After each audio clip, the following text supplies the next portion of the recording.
Next week, you are going to be doing some narrative writing. Today, you're going to come up with your topic for your narrative writing. Let's talk about what narrative writing is.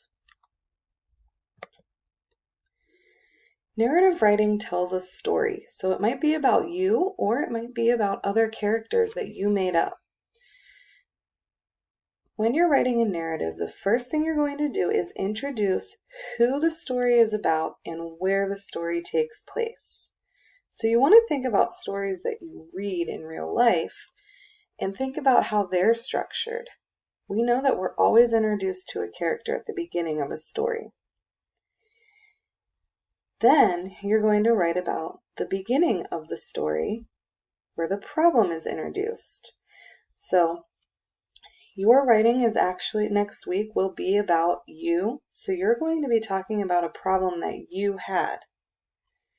In the middle of the story, you'll talk about the actions and reactions of the characters in response to the problem.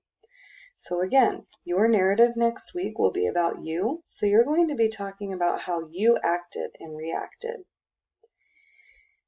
The end of the story tells how the problem was solved. So again, when you're writing a narrative, you're actually telling a story, just like the stories that you read.